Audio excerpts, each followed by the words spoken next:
Bismillahirrahmanirrahim. Assalamualaikum warahmatullahi wabarakatuh. Innal hamdalillah nahmaduhu wa nasta'inuhu wa nastaghfiruhu wa natubu ilaih wa na'udzu billahi min shururi anfusina wa sayyiati a'malina may yahdihillahu fala mudilla lahu wa may yudlil fala hadiyalah wa asyhadu an la ilaha illallah wahdahu la syarika lah wa asyhadu anna Muhammadan abduhu wa rasuluhu la nabiyya ba'dah. يا أيها الذين آمنوا اتقوا الله حق تقاته ولا تموتن إلا وأنتم مسلمون فإن أصدق الحديث كتاب الله وخير الهدى هدى محمد صلى الله عليه وسلم وشر الأمور محدثاتها وكل محدثة بدعة وكل بدعة ضلالة وكل ضلالة في النار. Para hadirin yang dirahmati oleh Allah Subhanahu wa taala, alhamdulillah pada sore hari ini Allah Subhanahu wa taala memberikan kita kesempatan untuk bisa bermajelis dalam rangka untuk mempelajari atau untuk menelaah sebuah buku yang saya tulis, yaitu dengan judul Ajaran Mazhab Al-Imam Syafi'i yang ditinggalkan. Yang sebenarnya buku ini merupakan untaian dari tulisan-tulisan yang saya tulis di internet kemudian dibukukan, alhamdulillah bisa diterbitkan. Dan pembahasan yang saya masukkan dalam buku ini ada permasalahan fikih dan juga ada permasalahan akidah. Mengingat ajaran Al-Imam Syafi'i rahimahullah yang ditinggalkan bukan cuma masalah fikih, bahkan yang paling penting juga adalah sebagian akidah Al-Imam Syafi'i juga ditinggalkan oleh sebagian orang yang mengaku bermadzhab Syafi'i. Namun sebelum kita membahas tentang poin-poin tersebut, perkara-perkara yang ditinggalkan oleh orang-orang yang mengaku bermadzhab Syafi'i, maka di awal pengajian ini kita akan membahas atau menyinggung tentang biografi Al-Imam Asy-Syafi'i rahimahullahu taala. Para hadirin yang dirahmati oleh Allah Subhanahu wa taala, kita tahu bahwasanya mazhab yang tersebar di penjuru alam semesta, yang terkenal ada 4 mazhab, yaitu yang pertama adalah mazhab Hanafi, yang mazhab paling senior atau mazhab paling tua.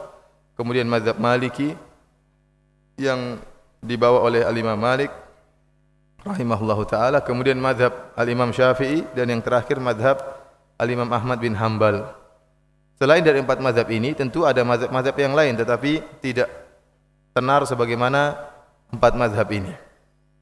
Dan di antara mazhab yang paling tersebar adalah mazhab Al-Imam Syafi'i rahimahullahu taala di penjuru alam semesta ini.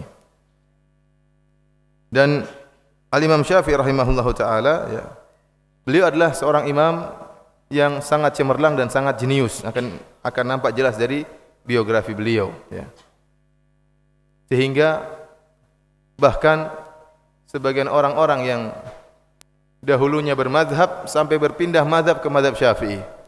Sebagian bermazhab Ahlul Ra'yi, mazhabnya di atas mazhab Al-Imam Abu Hanifah, berpindah kepada mazhab Al-Imam Syafi'i. Demikian juga sebagian ulama dari mazhab Maliki, karena kagum dengan Al-Imam Syafi'i, maka berpindah kepada mazhab Al-Imam Syafi'i.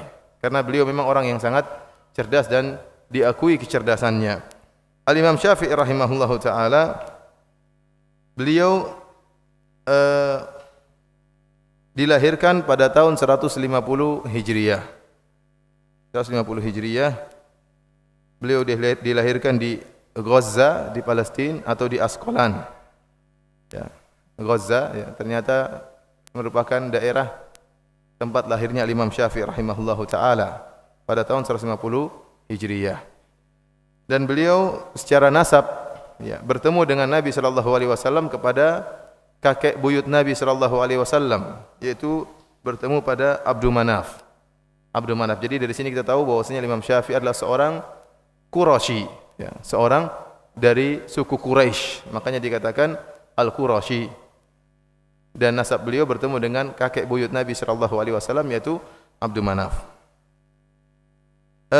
Beliau tidak dilahirkan di Mekah, karena kita tahu orang Quraisy tinggal di kota Mekah. Akan tapi ayah beliau merantau ke Palestina bersama istrinya, bersama ibunya Imam Syafi'i. Kemudian lahirlah Imam Syafi'i di Palestina. Namun tatkala Imam Syafi'i masih kecil ya, belum 2 tahun ayahnya meninggal dunia. Ayahnya meninggal dunia sehingga Imam Syafi'i hidup sebagai anak yatim dirawat oleh ibunya.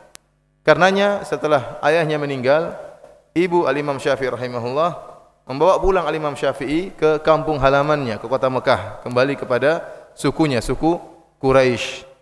Oleh karenanya disitulah Imam Syafi'i kemudian tumbuh dan berkembang di kota Mekah dan belajar dari ulama yang ada di kota Mekah. Yang ini menunjukkan bahwasanya bagaimana peran seorang ibu ya sangat luar biasa terhadap perkembangan karir dari anaknya. Lihatlah bagaimana Imam Syafi'i rahimahullah hidup tanpa ayah, akan tapi dia menjadi seorang imam, yaitu Imam Syafi'i rahimahullah taala. Peran ibunya dalam memasukkan Imam Syafi'i atau mendidik Imam Syafi'i, kemudian menyuruh dia untuk belajar di kalangan para ulama sampai jadilah Imam Syafi'i seorang yang sangat alim. Jadi waktu berumur 2 tahun dibawa pulang ke kota Mekah, kemudian dia belajar di kota Mekah. Disebutkan tatkala beliau berusia 7 tahun, beliau sudah hafal Al-Qur'an. Imam Syafi'i rahimahullah 7 tahun sudah belajar, sudah hafal Al-Qur'an. Beda dengan kita ya. Atau orang-orang zaman sekarang ya tentunya ya, umur 7 tahun tentunya masih semangat-semangatnya bermain ya. Kalau disuruh hafal Quran, kamu jangan menzalimi anak-anak ya. Anak-anak punya hak untuk main. Ya, anak-anak punya hak untuk main, tapi ada waktunya untuk belajar, jangan main terus. Oleh karenanya Imam Syafi'i umur 7 tahun sudah hafal Al-Quran. Dan beliau dikenal bacaannya sangat merdu. Sampai seorang ulama menyebutkan dalam sejarah Imam Syafi'i, kami kalau ingin menangis mendengar bacaan Al-Quran, maka kami pergi ke Syafi'i, si kecil Syafi'i. Maka kalau Imam Syafi'i sudah mulai baca Al-Quran, yatasaqatun nas, orang-orang pun berjatuhan, menangis mendengar apa? Bacaan Imam Syafi'i, karena suaranya merdu. Dan Imam Syafi'i kalau melihat orang-orang sudah pada menangis dan berjatuhan, beliau berhenti membaca Quran. Menunjukkan bahwasanya bacaan beliau sangat merdu ya. Inilah Imam Syafi'i rahimahullah taala. Kemudian tatkala berumur 13 tahun, ada yang bilang 10 tahun, ada yang mengatakan 13 tahun, beliau sudah menghafal kitab Al-Muwatta karangannya Imam Malik, isinya ribuan hadis. Ya. Ribuan hadis tatkala umur sekitar 13 tahun. Kemudian tatkala beliau berumur 15 tahun, maka beliau sudah diberi izin untuk berfatwa. Jadi sudah jadi mufti, ya. Mufti di mana? Di kota Mekah. Bukan mufti Roja ya, bukan ya. Mufti di kota Mekah. Kotanya para ulama. Al-Imam Syafi'i masih 15 tahun, masih sangat muda, sudah diizinkan untuk berfatwa, menunjukkan ilmunya sudah sangat luas. Ini agar kita tahu bagaimana cerdasnya Al-Imam Syafi'i rahimahullahu taala. 15 tahun sudah jadi mufti. Luar biasa. Kemudian setelah itu beliau pergi ke kota Madinah belajar sama Imam Malik. Setelah beliau menghafal kitab Al-Muwatta, beliau belajar belasan tahun. Ada yang menyebutkan sekitar 16 tahun Al-Imam Syafi'i menuntut ilmu dari Al-Imam Malik sampai Imam Malik meninggal dunia pada tahun 179 Hijriyah. Setelah itu baru Imam Syafi'i melanjutkan perjalanan dia menuntut ilmu ke Baghdad. Jadi benar-benar menuntut ilmu di kota Madinah, bertemu dengan Imam Malik rahimahullahu taala. Sampai-sampai disebutkan kalau ada tamu-tamu dari luar ingin mengambil hadis dari Imam Malik, maka Imam Malik rahimahullah menyuruh muridnya Imam Syafi'i untuk menyampaikan hadis-hadis tersebut melalui hafalan Imam Syafi'i. Jadi beliau adalah murid yang sangat cemerlang, ya, muridnya Imam Malik rahimahullahu taala. Setelah itu beliau pergi ke Baghdad, ya, belajar ilmu di Baghdad. Sampai di sana beliau bertemu dengan muridnya Al-Imam Abu Hanifah, yaitu Muhammad bin Hasan Asy-Syaibani. Di antara dua murid yang terkenal dari Imam Abu Hanifah adalah Abu Yusuf dan yang satunya lagi Muhammad bin Hasan Asy-Syaibani, orang yang sangat cerdas. Sebagaimana ma'ruf perkataan Imam Syafi'i, beliau mengatakan, "Ma ra'aitu saminan aqilan qat siwa Muhammad bin Hasan Asy-Syaibani." Aku tidak pernah melihat ada orang yang gemuk, yang bercerdas kecuali siapa? Muhammad bin Hasan Asy-Syaibani. Artinya semua orang gemuk biasanya bodoh ya. Itu gemuk zaman dahulu mungkin ya. Zaman dahulu kenapa mesti gemuk ya? Apa salah? Kenapa dia harus gemuk ya? Gerak terus kok bisa gemuk ya? Kalau orang sampai gemuk di zaman dahulu, ya, berarti pikirannya hanya makanan, ya. Tidak ada kegiatan. Orang seperti ini mana mau memikir hadis, memikir ayat-ayat. Oleh karena Imam Syafi'i mengatakan, "Ma ra'aitu saminan aqilan qat siwa Muhammad bin Hasan Asy-Syaibani." Aku tidak melihat ada orang gemuk pun, satu orang gemuk pun yang cerdas kecuali gurunya. Siapa? Muhammad bin Hasan Asy-Syaibani. Namun bukan berarti yang kurus pasti pintar, ya. Para hadirin yang dirahmati oleh Subhanahu wa taala, demikian akhirnya Imam Syafi'i rahimahullah belajar dengan para ulama di Baghdad, terutama Muhammad bin Hasan Asy-Syaibani rahimahullahu taala. Kemudian beliau pergi ke Mesir, ya.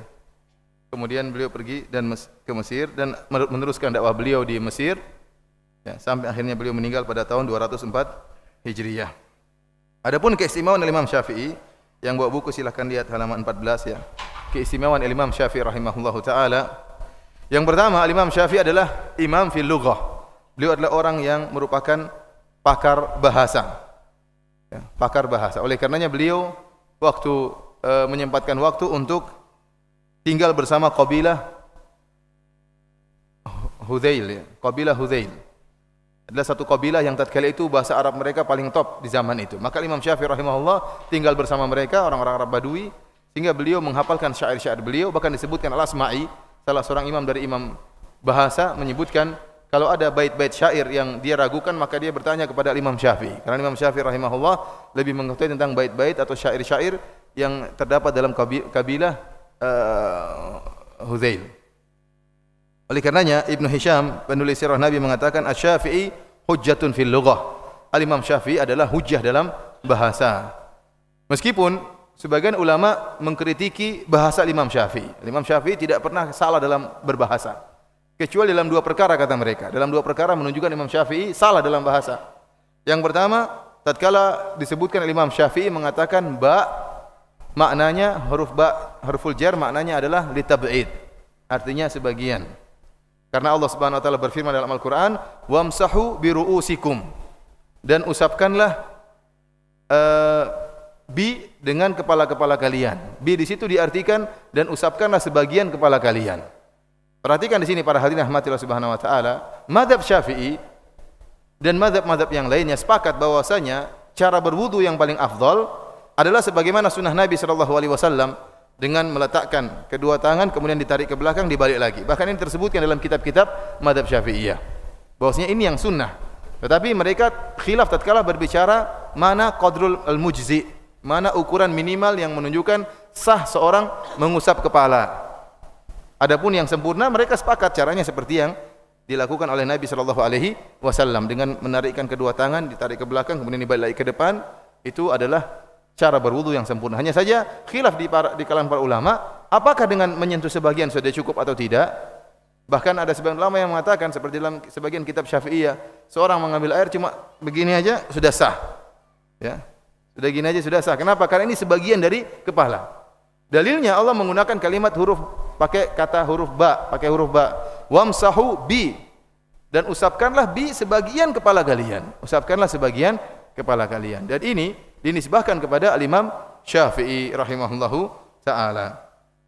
Namun ini dibantah oleh para ulama bahwasanya pernyataan bahwasanya ba maknanya sebagian itu bukan kreasinya Imam Syafi'i rahimahullahu taala.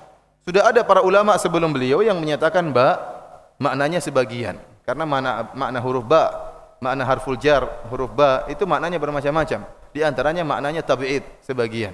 Sebelum Imam Syafi'i ada ulama-ulama lain yang menyatakan ba maknanya untuk parsial, untuk sebagian.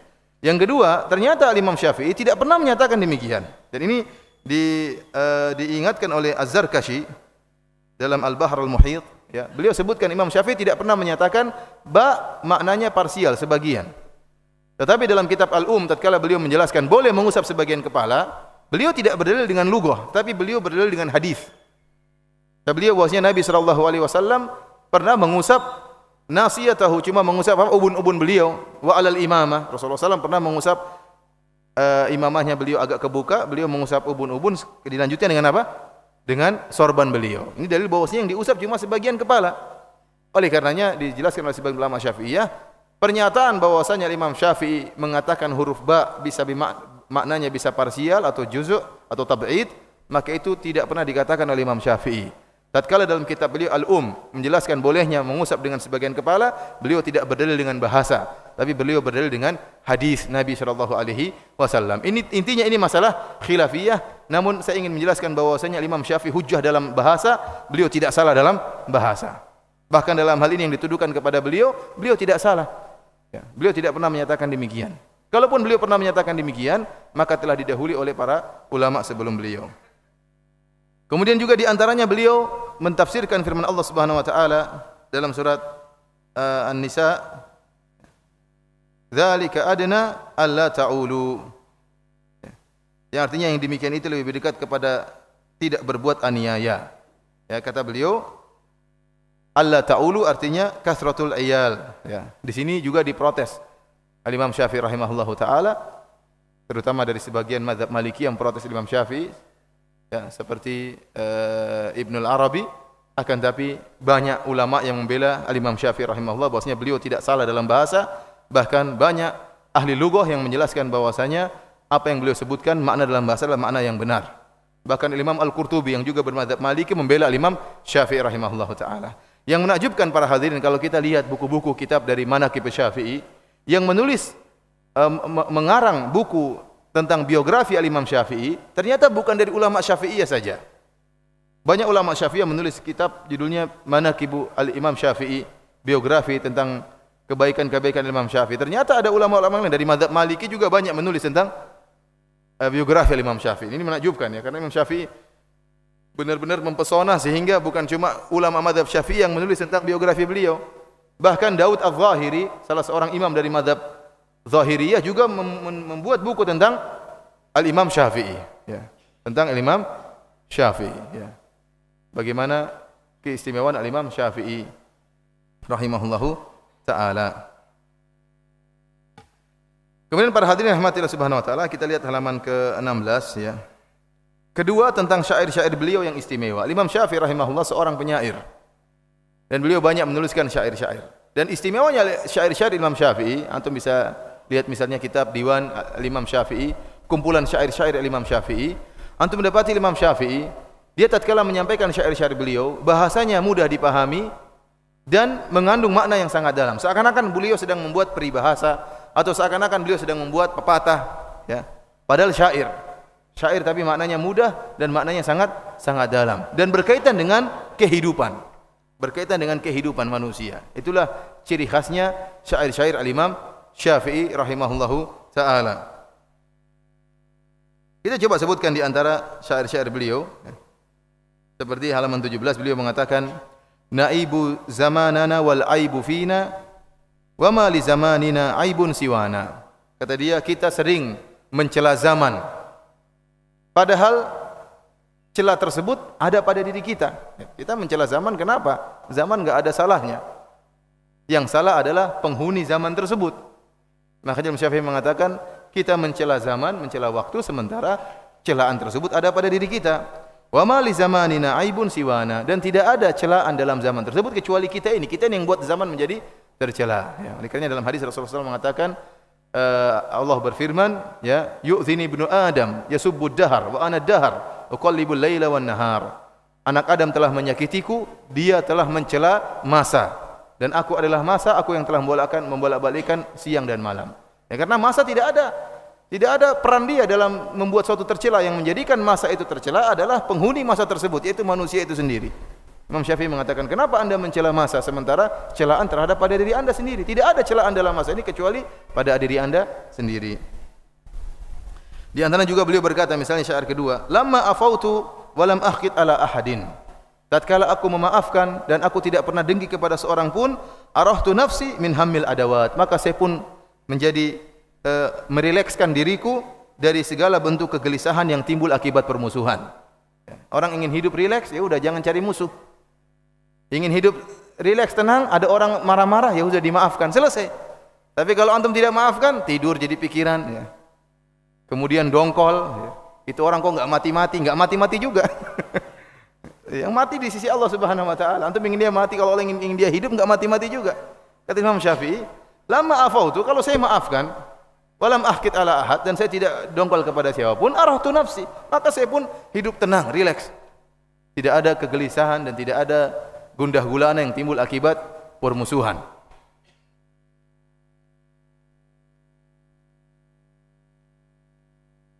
Halaman 18 contohnya, beliau mengatakan, "Biqadril kaddi tuktasabul ma'ali, wa man talabal ula sahiral layali."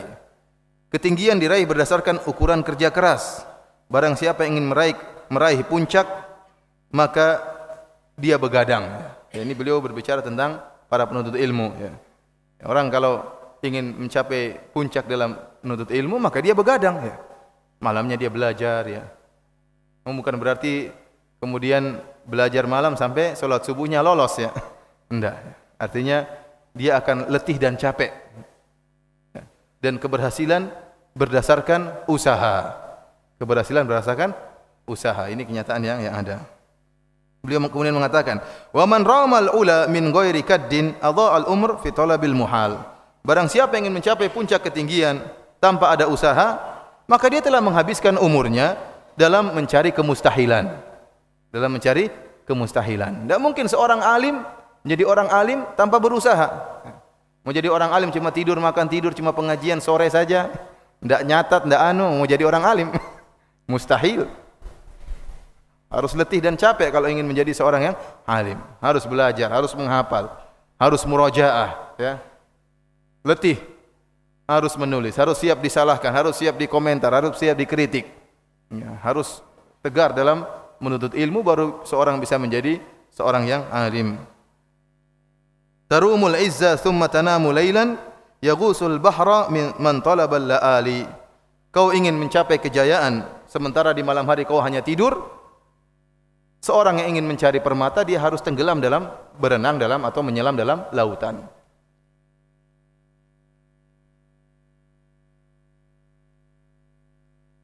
Di antaranya beliau mengatakan, "Usallimu in aradallahu amran fa atruk ma uridu lima yurid." Aku menyerahkan diriku jika Allah menghendaki sesuatu, dan aku serahkan apa yang aku kehendaki kepada apa yang Allah kehendaki. Ya. Artinya kehendakku di bawah kehendak Allah Subhanahu wa taala. Di antaranya beliau mengatakan, "Mihanu zamani katsiratun la tanqadi wa sururuha ya'tika kal a'yadi." Sungguhnya, kata beliau, ujian kehidupan ini sangatlah banyak silih berganti, tidak ada henti-hentinya. Adapun kesenangan datang sesekali saja seperti lebaran. Ini kata Imam Syafi'i. Ini menunjukkan bagaimana kehidupan beliau penuh dengan ujian. Ya, orang semakin beriman, semakin berilmu, semakin diuji oleh Allah Subhanahu wa taala. Sampai terungkap dari Imam Syafi'i, dia mengatakan, "Mihanu zamani katsiratun la tanqadi." Bahwasanya ujian kehidupan ini terus-menerus tidak berhenti. Sururuha wa sururuha ya'tika kal a'yadi. Adapun kesenangan hanya datang sesekali sebagaimana lebaran. Kemudian para hadirin rahmati Allah Subhanahu wa taala, di antara keistimewaan Imam Syafi'i rahimahullah, beliau digelari dengan Nasirul Hadis, Nasirus Sunnah. Beliau adalah orang yang tegar di atas sunnah. Bagaimana tidak, beliau belajar kepada Imam Malik rahimahullah. Belajar belasan tahun. Imam Malik dikenal sebagai orang yang keras terhadap bid'ah dan tegar terhadap sunnah. Ya. Banyak perkataan Imam Malik menunjukkan kebencian beliau terhadap bid'ah. Kemudian tatkala beliau pergi ke Baghdad, beliau bertemu dengan banyak ahlu ra'yi, orang-orang yang berpendapat terkadang menyelisihi sunnah, dan muncul banyak bid'ah di Baghdad, di Kufah, di Baghdad, di Irak banyak bid'ah. Sehingga beliau dikenal sering berdebat dengan ahlul bid'ah. Imam Syafi'i dikenal salah seorang yang sering berdebat dengan ahlul bid'ah. Disitulah nampak hujah al-Imam Syafi'i sampai beliau dikenal dengan Nasirul Hadis, penolong hadis Nabi sallallahu alaihi wasallam. Karena kalau ada pemikiran-pemikiran yang ingin menjatuhkan hadis Nabi sallallahu alaihi wasallam, maka dibantah oleh Al-Imam Syafi'i. Kemudian di antara keistimewaan beliau memiliki karismatik yang luar biasa. Imam Syafi'i. Imam Syafi'i sangat dicintai oleh murid-muridnya. Dengan kecintaan yang luar biasa murid-murid beliau terhadap Imam Syafi'i rahimahullah. Di antaranya Abu Thawr. Abu Thawr, beliau ini adalah seorang yang belajar kepada Imam Syafi'i dan dia punya mazhab tersendiri. Ada mazhab Abu Thawr. Sebagaimana Imam Ahmad muridnya Imam Syafi'i tapi punya mazhab tersendiri, mazhab Imam Ahmad. Nanti akan kita jelaskan tentang sejarah berdirinya mazhab. Tapi sebelumnya kita sebutkan Abu Thawr adalah seorang yang faqih, ya. Dan beliau pernah ditanya, Abu Thawr, karena Abu Thawr muridnya Imam Syafi'i, dikatanya kepada Abu Thawr, manakah yang lebih faqih? Asy-Syafi'i atau Muhammad bin Hasan? Jadi seorang mengatakan, wahai Abu Thawr, mana yang lebih faqih, yang lebih pintar? Imam Syafi'i atau gurunya? Gurunya Imam Syafi'i Muhammad bin Hasan. Imam Syafi'i berguru kepada Imam Malik dan juga berguru kepada Muhammad bin Hasan muridnya Abu Hanifah. Ditanyalah Abu Thawr, mana yang lebih faqih? Imam Syafi'i atau Muhammad bin Hasan? Maka apa jawaban Abu Thawr? Dia mengatakan Asy-Syafi'i afqahu min Muhammad wa Abi Yusuf wa Abi Hanifah wa Muhammad bin Salamah wa Ibrahim wa Alqamah wal Aswad. Kata Abu Thawr, Syafi'i lebih pintar, lebih faqih daripada gurunya Muhammad bin Hasan, daripada temannya Muhammad bin Hasan Abu Yusuf, lebih faqih daripada gurunya Muhammad bin Hasan Abu Hanifah, lebih faqih daripada gurunya Abu Hanifah. Ini jawabnya emosi kayaknya. Kamu tanya Imam Syafi'i lebih faqih atau Muhammad bin Hasan, dia lebih faqih daripada gurunya, daripada guru-gurunya, daripada guru-guru-gurunya. Lebih faqih Imam Syafi'i. Ini menunjukkan kecintaan yang luar biasa kepada siapa? Al-Imam Syafi'i rahimahullah ta'ala. Di antaranya, ya padahal Abu Thawr dahulunya pengikut mazhab Ahlul Ra'yi, pengikut dari mazhab dari murid-muridnya Abu Hanifah rahimahullah. Akan tapi tatkala mengenal Imam Syafi'i, maka dia berubah haluan. Bahkan mencintai Imam Syafi'i lebih, bahkan mengunggulkan Imam Syafi'i daripada guru-gurunya yang terdahulu, bahkan dari nenek gurunya dahulu, ya, dari kakek-kakek guru terdahulu. Demikian juga Imam Ahmad rahimahullah ta'ala. Imam Ahmad berkata, sittatun ad'u lahum sahran ahaduhum asy-Syafi'i. 6 orang yang aku mendoakan mereka di waktu sahur. Di antaranya Imam Syafi'i. Bayangkan, 6 orang yang dikhususkan didoakan oleh Imam Ahmad rahimahullah ta'ala. Ya, bukan didoakan sama ustaz, didoakan sama siapa? Imam Ahmad rahimahullahu taala. 6 orang tersebut mungkin bapak ibunya di antaranya 2 kan, tinggal 4. Satunya Imam Syafi'i rahimahullahu taala. Bahkan Imam Ahmad sering mendoakan Imam Syafi'i. Sampai-sampai anaknya bertanya, "Ya abati, ayya rajulin kana Syafi'iyyu? Fa inni sami'tuka tukthiru min ad-du'a lahu." Wahai ayahku, siapa itu Syafi'i? Saya dengar kau sering sekali mendoakan dia. Maka apa jawaban sang murid Imam Ahmad? Ya bunayya, kana Syafi'iyyu kasyamsi lid-dunya. Wahai anakku, Imam Syafi'i itu seperti matahari bagi dunia. Wa kal afiyati lin-nas, sebagaimana keselamatan bagi manusia. Fa hal li hadaini min khalaf? Apakah ada pengganti dari 2 perkara ini?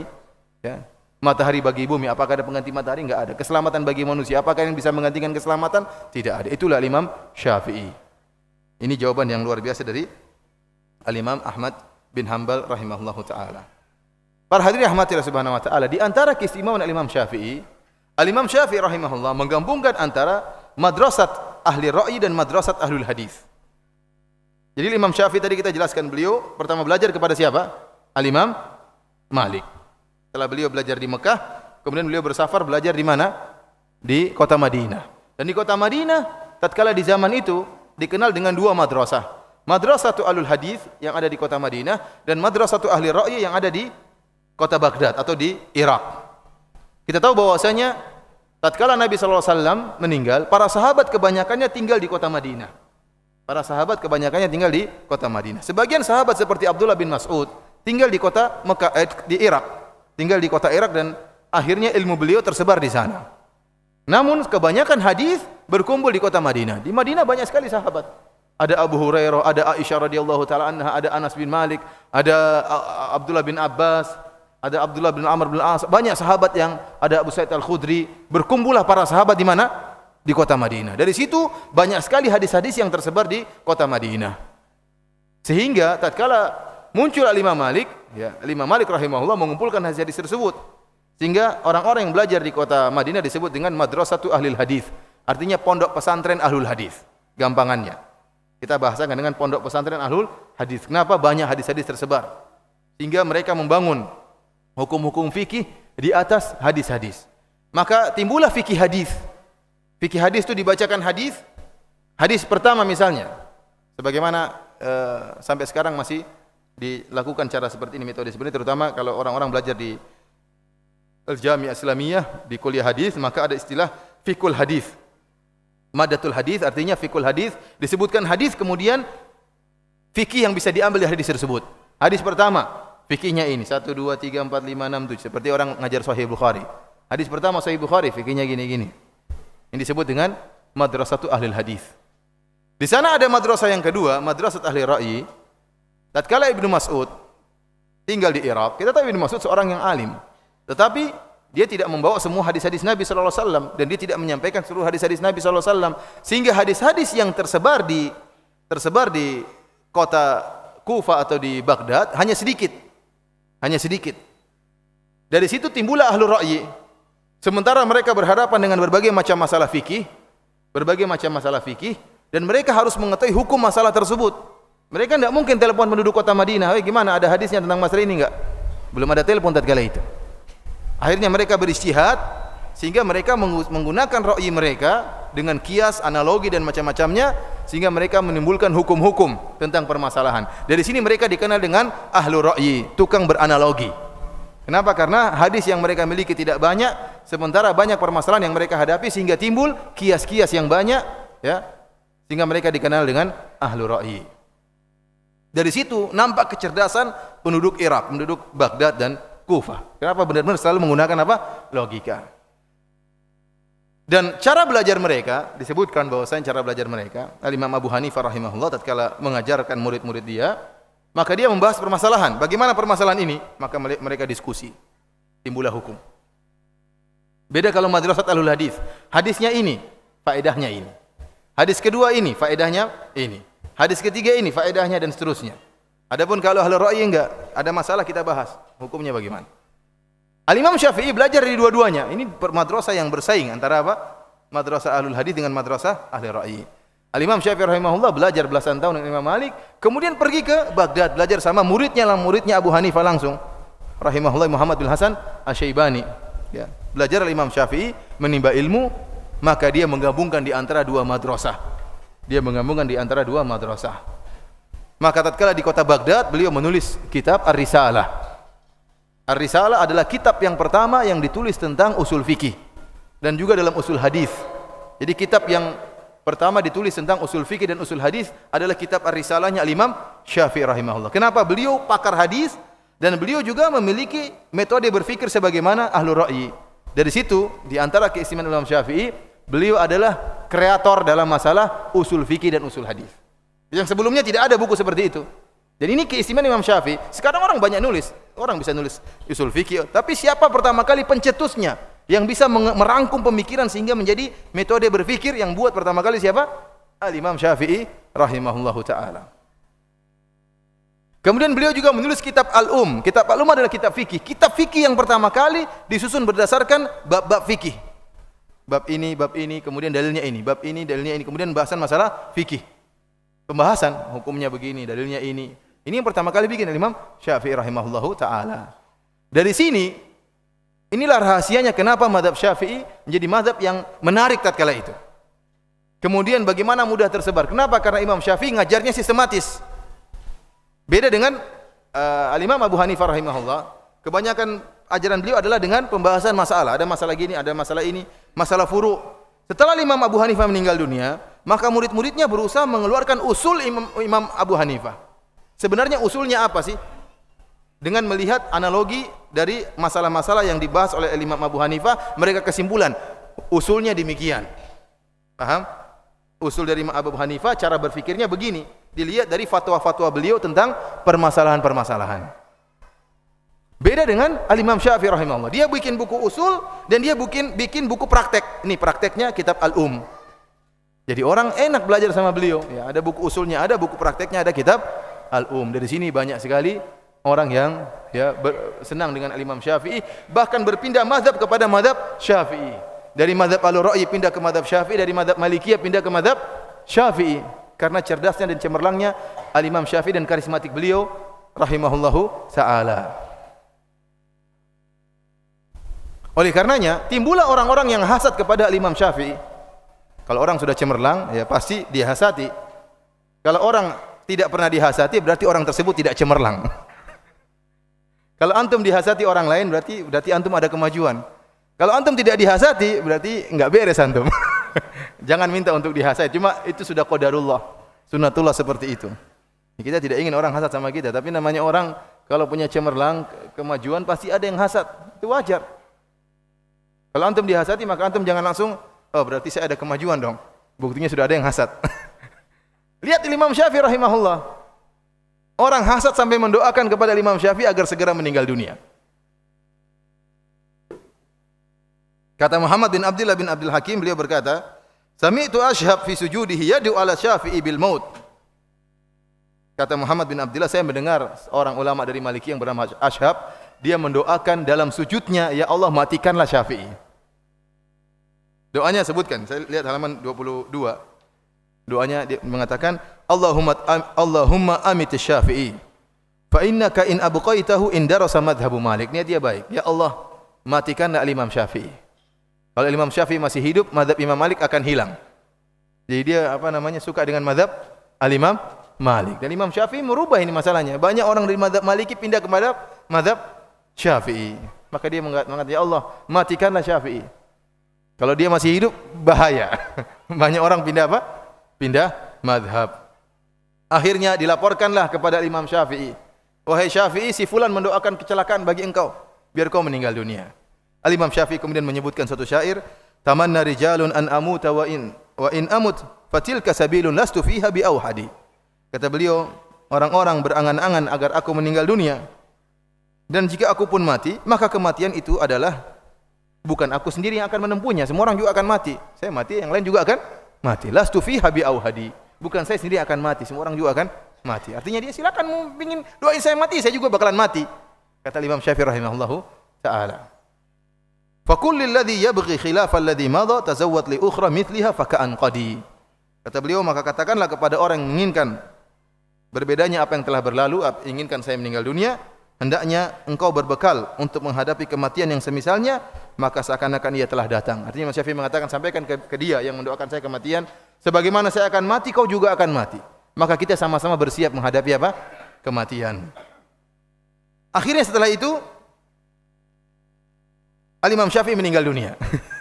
Setelah didoakan sama siapa? Orang ini. Meninggal dunia. Kalau tidak salah disebutkan beliau terkena penyakit bawasir, ya. Beliau terkena, mungkin kebanyakan duduk sehingga akhirnya beliau terkena penyakit tersebut dan terus berfatwa meskipun dalam keadaan sakit. Akhirnya beliau meninggal dunia rahimahullahu taala. Dan orang yang meninggal dengan Imam Syafi'i yang mendoakan juga sebulan kemudian meninggal dunia juga. Ya, sama-sama meninggal dunia. Para hadirin dirahmati oleh Allah Subhanahu wa taala, di zaman ini muncul orang-orang yang benci kepada mazhab Syafi'i. Terutama Al-Imam Syafi'i terkhususkan. Saya baca dalam buku Fikih Lintas Agama, karangan siapa itu? Syekh siapa yang ngarang buku itu? Buku Lintas Agama, Syekh Nur Khalis Majid, ya. Dan teman-temannya. Luar biasa, mereka mencaci maki Imam Syafi'i luar biasa. Saya baru tahu ternyata karena risalah saya tentang masalah liberal. Mereka bilang Imam Syafi'i ini telah bikin kaedah-kaedah yang membuat umat tidak bisa bergerak lagi. Yang membuat umat mendahulukan, ya, kaedah-kaedah Imam Syafi'i daripada Al-Quran dan Sunnah. Orang terbelenggu, umat Islam terbelenggu dengan kaedah-kaedah Imam Syafi'i. Jadi mengatakan fikih kuno, fikih seperti fikih Imam Syafi'i ini hanya membuat rintangan dalam mengatur kehidupan interaksi antara umat-umat beragama. Kenapa Imam Syafi'i membahas dengan tegas? Masalah misalnya hukum had, masalah kafir zimmi, masalah-masalah misalnya yang tidak disukai oleh orang-orang liberal. Larangan misalnya menikah antara seorang wanita muslimah dengan lelaki muslim. Ini kan dibahas oleh Imam Syafi'i. Maka orang-orang liberal tidak suka fikih seperti ini. Ini fikih penghalang kata mereka. Dan mereka mencaci maki Imam Syafi'i rahimahullah. Bisa yang punya buku fikih lintas agama jangan dibaca, ya. Isinya syubhat dan di awalnya dia menyebutkan demikian, ya. Dan luar biasa Imam Syafi'i rahimahullah, jasanya luar biasa. Ya, oleh karenanya semua orang yang menulis tentang buku mustalah hadis, kemudian tentang buku usul fikih, maka mereka mengambil faedah dari Al-Imam Syafi'i rahimahullahu taala. Para hadirin rahmatillah subhanahu wa ta'ala, demikianlah tadi tentang sekilas tentang Al-Imam Syafi'i rahimahullah. Oleh karenanya selanjutnya kita akan bahas tentang poin-poin atau ajaran-ajaran dari mazhab Syafi'iyah yang ditinggalkan oleh sebagian pengikutnya. Tentunya saya tidak sedang membahas tentang ajaran-ajaran yang diikuti oleh masyarakat ya, karena itu alhamdulillah kalau mereka mengikuti sebagian ajaran mazhab Syafi'i maka ini yang kita harapkan. Akan tapi yang kita sampaikan adalah kritikan kepada ajaran-ajaran yang ditinggalkan oleh sebagian pengikut mazhab Syafi'i yang mengaku-ngaku mazhab Syafi'i meninggalkan ajaran tersebut, bahkan terkadang mengejek atau menghina orang-orang yang menjalankan ajarannya Imam Syafi'i rahimahullah. Tentunya karena ketidaktahuan. Baik dalam masalah fikih maupun dalam masalah akidah. Di antara pembahasan yang pertama yang kita bahas adalah masalah memanjangkan jenggot. Masalah memanjangkan apa? Jenggot. Tentunya kita tahu bahwasanya jenggot merupakan sunnah Nabi sallallahu alaihi wasallam. Dan dia merupakan ciri-ciri dari kaum muslimin. Terlalu banyak dalil-dalil yang menunjukkan akan hal ini.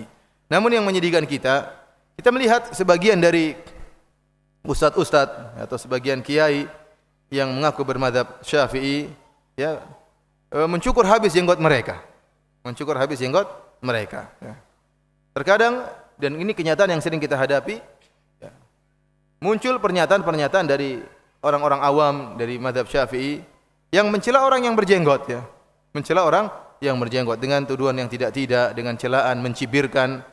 Padahal jenggot adalah perkara yang ditekankan oleh Nabi sallallahu alaihi wasallam dan juga ditekankan oleh mazhab Syafi'i. Berikutnya silakan lihat hadis-hadis yang saya cantumkan di sini dari halaman 31 ya. Seperti hadis dari Abdullah bin Umar radhiyallahu taala anhuma, ani Nabi sallallahu alaihi wasallam, dari Nabi sallallahu alaihi wasallam beliau berkata, khaliful musyrikin, selisihilah orang-orang musyrikin, waffiru liha, ya, lebatkanlah jenggot-jenggot kalian, wa ahfus syawarib, dan potong tipislah kumis kalian. Ini kata Nabi sallallahu alaihi wasallam, waffiru liha, khaliful musyrikin waffiru liha, selisihilah orang-orang musyrikin dan lebatkanlah jenggot-jenggot kalian. Hadis yang kedua, beliau mengatakan wa'aful liha, biarkanlah jenggot kalian. Ini biarkanlah, jangan dikorek-korek, jangan dipotong. Rasulullah SAW juga bersabda, khaliful musyrikin, selisih orang-orang musyrikin, wa'aful liha. Ya. Dan subhanallah lafal-lafal Nabi banyak, wafiru, a'afu, aufu, panjangkanlah jenggot. Dalam riwayat yang lain, arkhul liha, ulurkanlah jenggot-jenggot kalian. Ya. Biarkanlah jenggot-jenggot kalian. Khaliful majus, silsilah orang-orang majusi. Hadis kelima juga kata Nabi sallallahu alaihi wasallam, wa arkhul liha khaliful majus, panjangkanlah jenggot kalian dan silsilah orang-orang majusi. Perhatikan hadis yang keenam, ini sangat penting, halaman 33. An Abi Umamah, beliau berkata, faqulna ya Rasulullah, inna ahlal kitabi yaqussuna athaninahum wa yuwaffiruna sibalahum. Kata Abu Umamah, wahai Rasulullah, sungguhnya ahlul kitab, mereka memangkas jenggot mereka dan memanjangkan kumis-kumis mereka. Faqala Nabi sallallahu alaihi wasallam, maka Nabi mengatakan, qussu sibalakum wa waffiru athaninakum wa khalifu ahlal kitab. Kata Nabi sallallahu alaihi wasallam sebaliknya, maka panjangkanlah jenggot kalian dan cukurlah kumis-kumis kalian, maka silsilah ahlul kitab. Jadi ahlul kitab di zaman Nabi sallallahu alaihi wasallam mereka juga berjenggot. Namun di antara kebiasaan mereka memangkas jenggot mereka, tidak dihabiskan tapi apa? Dipotong. Nabi menyuruh untuk menyelisihi. Ya, potong kumis namun jenggot apa? Dipanjangkan.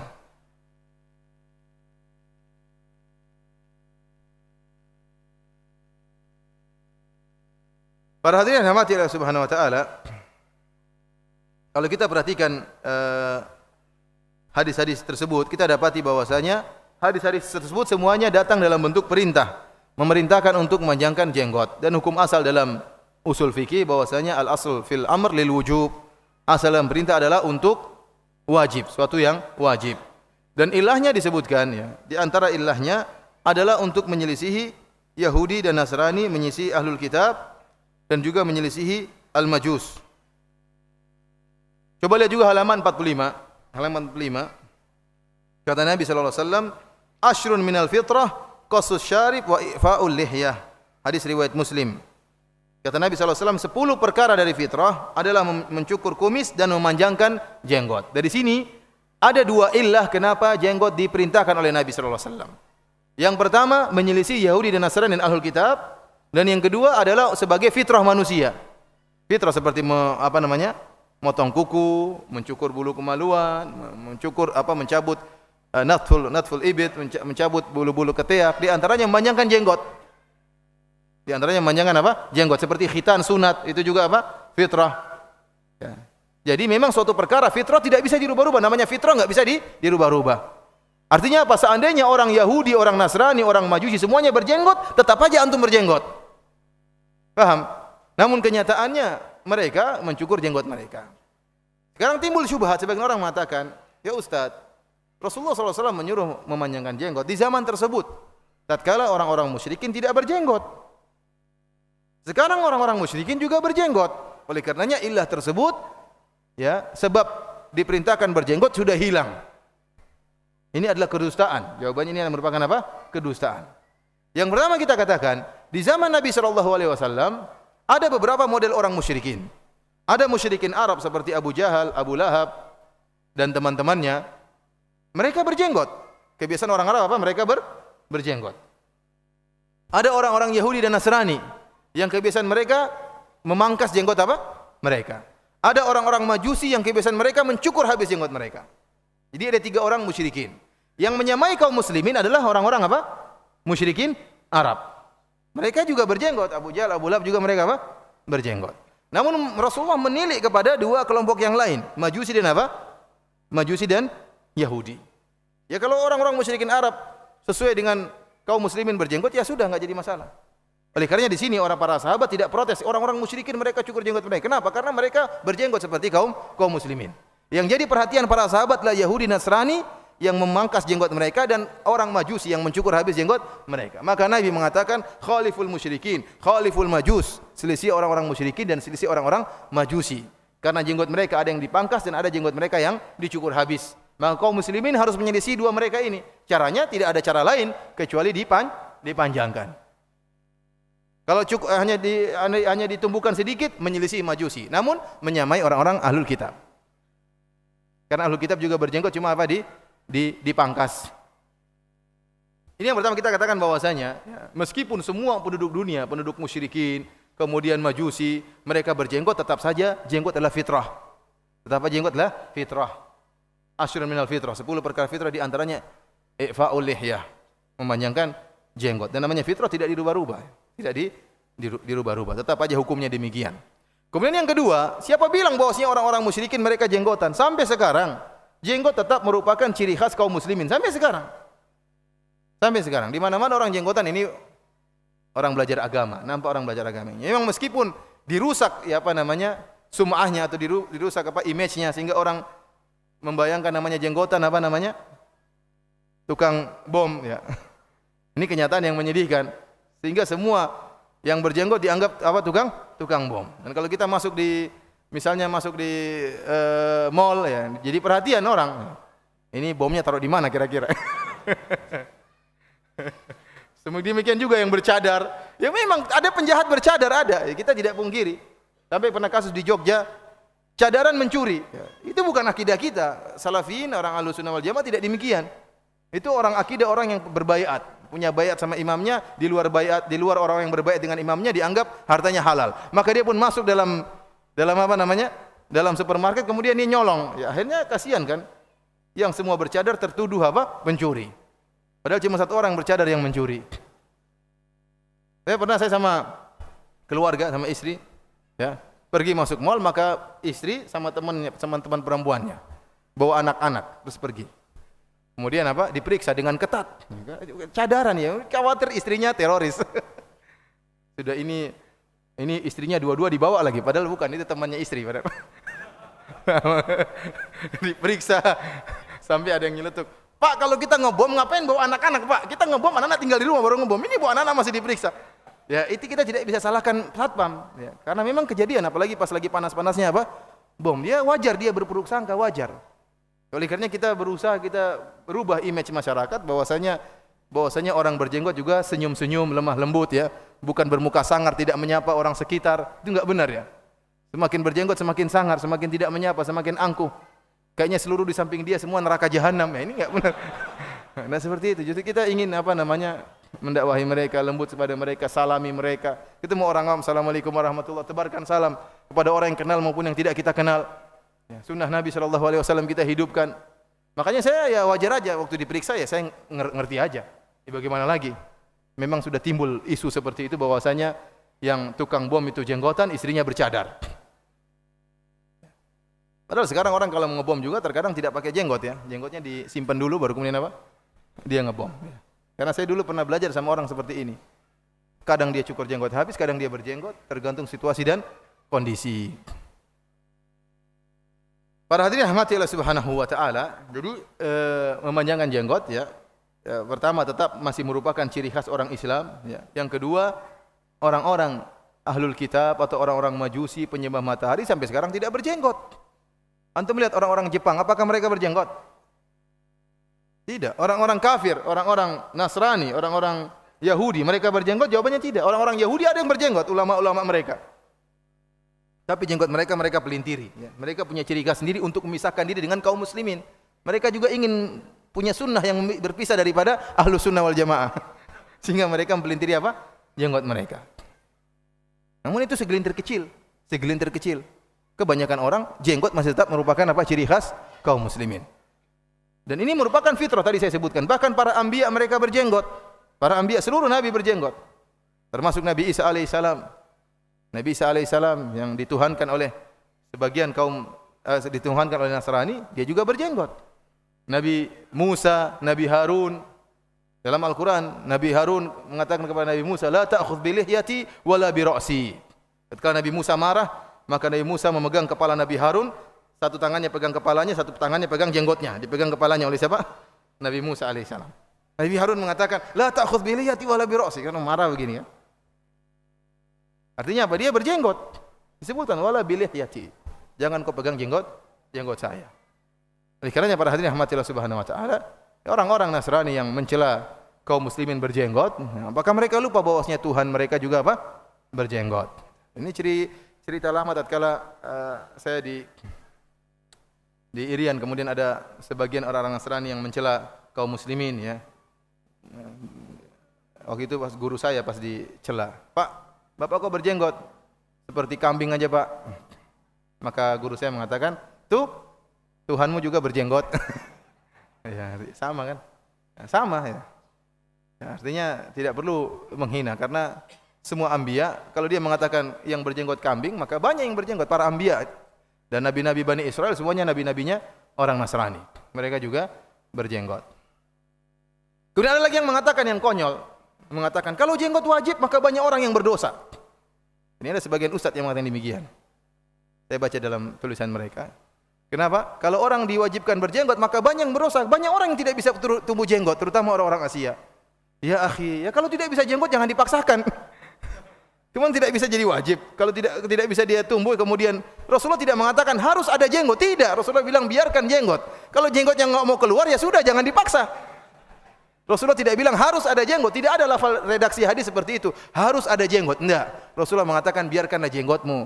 Ya kalau jenggotnya enggak mau keluar ya mau salahkan siapa? Ya. Dia bilang kalau ini wajib jenggot hukumnya wajib, terlalu banyak yang berdosa. Ya ini ngaco seperti ini. Akhirnya jenggot tidak wajib supaya tidak banyak yang berdosa. Lah ini salah seperti ini. Sama seperti kalau haji saja, man istata ilaihi sabila, lillahi walillahi ala nasi hajjul baiti man istata ilaihi sabila. Haji wajib bagi orang yang mampu, apalagi sekedar jenggot. Sekarang kita akan sebutkan tentang bagaimana pernyataan ulama Syafi'iyah tentang jenggot. Sebelumnya kita sebutkan tentang perkataan ulama secara umum. Lihat halaman 35. Halaman 35. Ibnu Hazm Az-Zahiri dari mazhab Zahiriyah mengatakan, ittafaqu ala anna halqal lihyah muthlatun la yajuz. Para ulama telah sepakat bahwasanya mencukur habis jenggot. Sini kalimatnya halq. Ini kita harus tahu mana tempatnya ijma ulama yang tidak boleh, mana yang masih khilafiyah agar kita bedakan. Yang di sini disebutkan para ulama, ijma ulama mencukur habis jenggot tidak boleh. termasuk muthlah. Ya. Ini perkataan Ibnu Hazm menukil ijma' dalam kitabnya Maratibul Ijma'. Ya, Imam Ibnu Hazm punya kitab judulnya Maratibul Ijma', menyebutkan ijma' para ulama. Beliau mengatakan ulama telah sepakat mencukur habis, menggundul jenggot termasuk muthlah, tidak diperbolehkan. Ini dari mazhab Zahiri. Ibnu Taimiyah dari mazhab Maliki mengatakan, yahrumu halqul lihyati lil ahadits sahihah wa lam yubihu ahadun. Kata Ibnu Taimiyah rahimahullah, diharamkan mencukur gundul jenggot karena hadis-hadis yang sahih melarang akan hal tersebut dan tidak seorang ulama pun yang membolehkannya. Membolehkan mencukur habis apa? Jenggot. Al-Ala'i dari mazhab Hanafi, beliau mengatakan, innal akhdha minal lihya dunal qabdah kama yaf'aluhu ba'dul magharibah wa mukhannathatur rijal lam yubihu ahadun. Sungguhnya memotong jenggot di bawah genggaman. Jadi kalau mencukur jenggot di bawah genggaman, apa namanya? Sebagian ulama membolehkan, sebagian ulama membolehkan. Yang tidak boleh di atas apa? Genggaman. Kalau lebih panjang dari genggaman dicukur di sini, masih ada ulama yang membolehkan. Jadi, adapun kalau di sebelum genggaman maka tidak diperbolehkan. Jadi genggamannya begini ya, bukan begini. Ada orang genggaman, gimana genggamannya ini, Bang? Ah, clear, begini maksudnya. Ya. Atau begini di bawah, bukan juga begini. Di bawahnya ya. Bukan di sini kata jenggot. Jadi yang di bawah sini masih ada yang membolehkan. Sebagian sahabat seperti Ibnu Umar radhiyallahu ta'ala anhuma, tatkala beliau manasik haji atau umrah, tatkala beliau bertahallul, beliau cukur rambut beliau, menggundulkan janggut beliau, dan jenggot beliau juga beliau rapikan. Ini dalil bahwasanya sebagian ulama membolehkan. Ya, dan ini ma'ruf perkataan Syekh Albani rahimahullah dan sebagian sahabat berbuat demikian. Namun dibantah oleh sebagian ulama yang lain yang menyatakan bahwasanya itu adalah ijtihad dari Ibnu Umar. Oleh karenanya jenggot Nabi dikenal panjang, jenggot bapaknya Umar bin Khattab juga dikenal apa? Panjang. Dan terbukti Ibnu Umar memotong jenggotnya tatkala manasik saja. Bukan setiap kali panjang beliau cukur, enggak. Seakan-akan beliau mengkiaskan dengan masalah mencukur rambut, akhirnya jenggot juga apa? Dirapikan. Ini menunjukkan ijtihad beliau. Intinya kalau di bawah ini masalah khilafiyah, tidak bisa kita ingkari karena ini masalah apa? Khilafiyah. Namun kalau di bawah ini tidak boleh. Lihat perkataan Al-Ala'i, innal akhdha minal lahyi dunal qabdah. Mencukur jenggot di bawah dari genggaman tangan, artinya lebih sebelum genggaman tangan, sebagaimana dilakukan oleh sebagian orang-orang Maghrib dan juga dilakukan oleh para bencong-bencong, lam yubihu ahadun, tidak seorang pun yang membolehkan. Wa akhdhu kulliha min fi'li yahudil Hind wa majusil a'ajim, dan mencukur habis jenggot ya, merupakan perbuatan orang-orang Yahudi India dan orang-orang Majusi, orang-orang yang a'ajim, ya. Orang-orang ajnabi yang tidak bisa berbahasa Arab. Ini perkataan Al-Ala'i bahwasanya kalau di bawah ini, kalau berarti mengisyaratkan bahwasanya kalau mencukur jenggot di bawah apa namanya? Lebih daripada genggaman, ini masalah khilafiyah, masih banyak yang bolehkan. Tapi kalau sebelum genggaman tangan, ini yang jadi tidak dibolehkan oleh seorang pun, kata beliau. Abu Hasan Al-Qattan Al-Maliki, sekarang dari ulama Malikiyah. Lihat semuanya menyebutkan ijma'. Ulama Zahiriyah, ulama Hanabila, ulama Hanafiyah, ulama Malikiyah. Wattafaqu ala anna halqal lihyati muthlatun la tajuz. Para ulama telah sepakat bahwasanya mencukur gundul habis jenggot tidak diperbolehkan. Sekarang kita sudah lewat penukilan dari mazhab Syafi'i, mazhab Maliki, mazhab Hambali, mazhab Hanafi dan mazhab Zahiri. Sekarang kita akan sebutkan perkataan ulama Syafi'iyah. Al-Imam Syafi'i rahimahullah menyebutkan dalam kitabnya jilid 7 halaman 203, beliau mengatakan ya, wal hilaku laysa bijinayatin li'anna fihi nusukan fir ra'si wa laysa fihi kathiru alamin wa huwa wa in kana fihi lihyati la yajuz. Kata beliau, mencukur habis ya bukanlah suatu bentuk kriminal karena ada pencukuran habis dalam nusuk. Seorang tatkala umrah maka digundulkan. Dan tidak ada rasa sakit. Artinya kalau ada orang mencukur habis seorang rambutnya maka bukanlah bentuk apa? Jinayah. Bukan merupakan bentuk kriminal dan kathiru alam dan tidak menimbulkan banyak penyakit. Yang jadi perhatian kita perkataan Imam Syafi'i, wa in kana fil lihyati la yajuz, meskipun di jenggot tidak diperbolehkan. Ini jelas Imam Syafi'i mengatakan tidak boleh mencukur apa? Jenggot. Dan ini dipahami oleh para ulama Syafi'iyah. Silakan antum buka halaman 38. Halaman 38 saya nukilkan perkataan ulama Syafi'i. Yang pertama Ibnu Rif'ah. Ibnu Rif'ah dia mengatakan, "Inna Syafi'i qad nassa fil ala tahrimi halqil lihya." Sungguhnya Imam Syafi'i dalam kitabnya Al-Um telah menyatakan haramnya menggundul jenggot. Kemudian Abdurrahman bin Umar Al-Ba'alawi dia mengatakan juga, nassa Syafi'i, Imam Syafi'i menaskan radhiyallahu anhu ala tahrimi halqil lihyati wa natfiha. Imam Syafi'i dalam melarang mencukur habis jenggot dan mencabuti jenggot. Al-Halimi yang wafat pada tahun 403 Hijriah mengatakan, la yahillu li ahadin an yahlika lihyatahu wala hajibaihi. Tidak halal bagi seorang pun untuk menggunduli jenggotnya dan menggunduli alisnya. Dia mengatakan, kenapa? Fa inna bi khilafi halqil lihya. Dia mengatakan bentuk tashabbuh bin nisa. Ya, tashabbuh bin nisa. Kata beliau bahwasanya mencukur habis jenggot seperti tashabbuh dengan wanita. Abul Hasan Al-Mawardi, ulama masyhur dalam ulama Syafi'iyah, ya, dalam kitabnya Al-Hawil Kabir, beliau mengatakan, natful lihyati minas safah alladhi turaddu bihi syahadah. Mencabuti jenggot merupakan bentuk kebodohan yang dengan sebab itu persaksian seorang ditolak. Persaksian seorang apa ditolak? Kalau ada orang mau jadi saksi tapi jenggotnya dia cabuti, oh kamu tertolak. Yang bilang siapa? Al-Mawardi. Ulama apa? Syafi'iyah. Ini perkataan yang keras dari ulama Syafi'iyah. Al-Imam Al-Ghazali juga demikian dalam yang wafat pada tahun 505 Hijriah. Dia mengatakan, wa amma natfuha fi awwalin nabat tashabbuhan bil murad fa minal munkaratil kibar fa innal lihyata zinatul rijal. Adapun mencabuti jenggot di awal kali tumbuh, baru kali tumbuh enggak suka ada jenggot, dicabutin. Sama seperti orang-orang al-murad, murdan, anak-anak masih muda yang tidak punya jenggot. Fa minal munkaratil kibar, maka ini termasuk kemungkaran yang besar. Kata siapa? Al-Ghazali. Ulama orang-orang Syafi'iyah semua mengagumi orang-orang ini.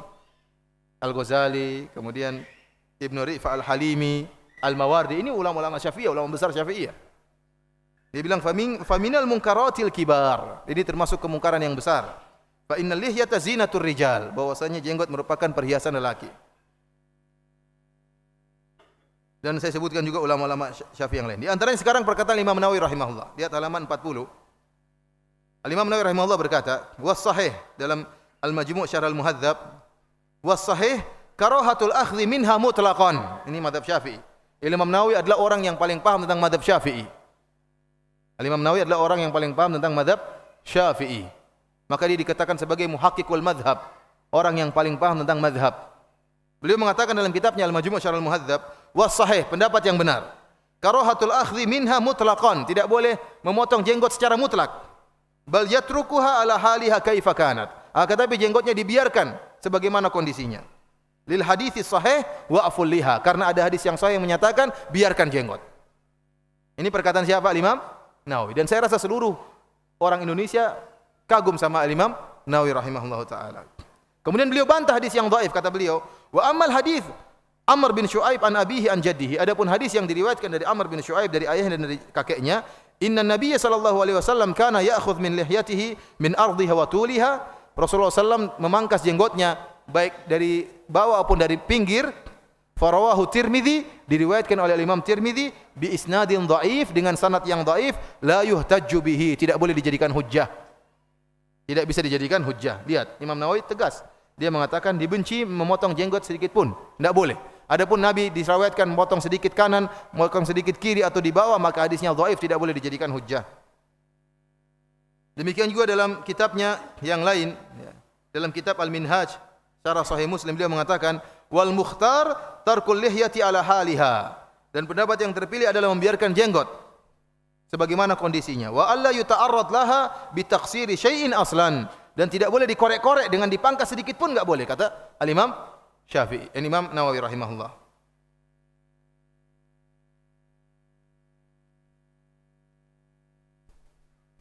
Perhatikan halaman 43. Bahwasanya Al-Imam Al-Ghazali menyebutkan bagaimana para ulama dahulu mereka berangan-angan punya jenggot. Lihat kata Abu Hamad Al-Ghazali, wa qala Syuraih Al-Qadhi, Syuraih Al-Qadhi seorang ulama besar, dia mengatakan, Waditu anna li lihyatan walau bi asyrati alaf. Saya berharap punya jenggot meskipun harus bayar 10.000. 10.000 dinar atau 10.000 apa? Dirham. Kalau dinar 10.000 dinar banyak sekali. 1 dinar 4/4 gram emas. Kalau 10.000 dinar berapa kilo itu?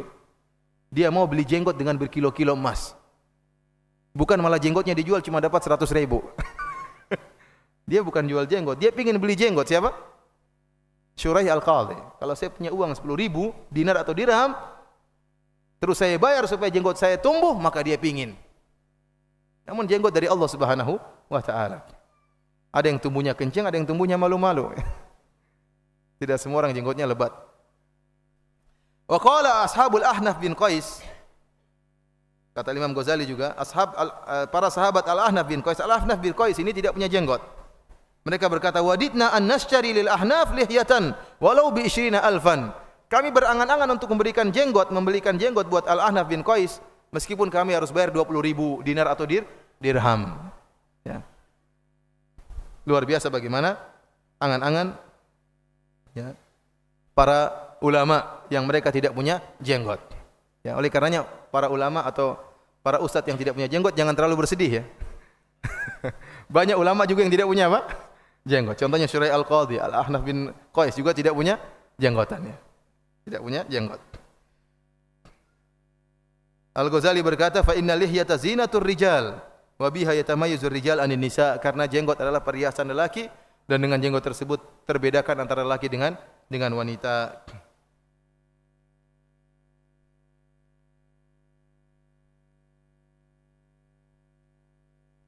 Para hadirin rahmati Allah Subhanahu wa taala.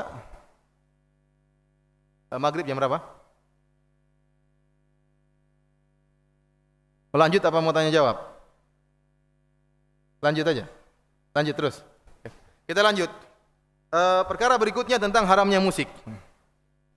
Haramnya musik ya. Kemarin Al-Ustaz Ahmad Zainuddin sudah bahas ya tentang apa? Semua orang suka musik ya. Padahal saya belum sempat mendengar kajian tersebut, tapi insyaallah beliau sudah menjelaskan dengan panjang lebar. Kita hanya ingin dalam kajian ini menukil tentang perkataan ulama Syafi'iyah. Para hadirin rahmatillah subhanahu wa ta'ala, kita menjalani kehidupan dengan tunduk kepada Al-Quran dan Sunnah Nabi sallallahu alaihi wasallam.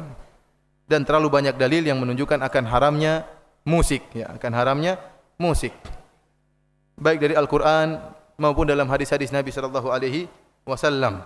Di antara hadis yang mengharamkan musik seperti dalam Sahih Al-Bukhari, kata Nabi sallallahu alaihi wasallam, la yakunanna min ummati aqwamun yastahiluna al-hira wal harira wal khamra wal ma'azif.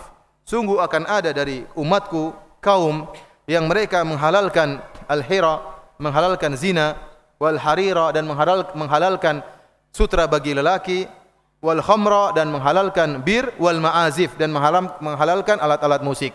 Ini 4 perkara yang disebut oleh Nabi akan ada umat dari kaum dari umat Nabi sallallahu alaihi wasallam yang menghalalkan 4 perkara ini. Zina, kemudian kain sutra bagi lelaki, kemudian khamr dan alat-alat musik. Ini menunjukkan semuanya perkaranya haram. Sebagaimana zina haram, sebagaimana khamr haram, sebagaimana pakaian sutra bagi lelaki haram, demikian juga alat-alat musik. Dan sabda Nabi akan ada yang menghalalkannya menunjukkan dia hukumnya haram. Namun akan ada yang menghalalkannya. Dan hadis ini disahihkan oleh banyak ulama. Hadis ini disahihkan oleh banyak ulama. Ya. Sebagian orang ingin mengatakan musik halal berdalil dengan perkataan Ibnu Hazm. Ibnu Hazm ulama besar dan dia juga ahli hadis. Dan dia mendhaifkan hadis dalam Sahih Bukhari ini. Namun ini kesalahan dari beliau. Beliau menyelisih para ahli hadis yang lain. Ini disebut dengan oleh para ulama disebut dengan zallah, kesalahan para ulama. Oleh karenanya yang menukil ijma' tentang haramnya musik dari 4 mazhab dan mazhab yang lain semua mengatakan musik itu ijma' diharamkan. Terutama mazhab Syafi'i, akan kita nukil perkataan ulama Syafi'i. Adapun Ibnu Hazm yang mendhaifkan hadis ini, perkataan dia salah. Oleh karenanya diselisih oleh para ulama ya tentang hadis yang lebih pakar daripada beliau dari berbagai macam zaman. Di antaranya yang mensahihkan hadis ini adalah Imam Al-Bukhari. Al-Imam Al-Bukhari mensahihkan hadis ini, makanya dimasukkan dalam kitabnya Sahih Al-Bukhari. Dan siapa ragu dengan Al-Imam Al-Bukhari, Amirul Mukminin fil hadis, ya, pimpinan para ahli hadis yang hafalannya sangat luar biasa, diakui keilmuan beliau.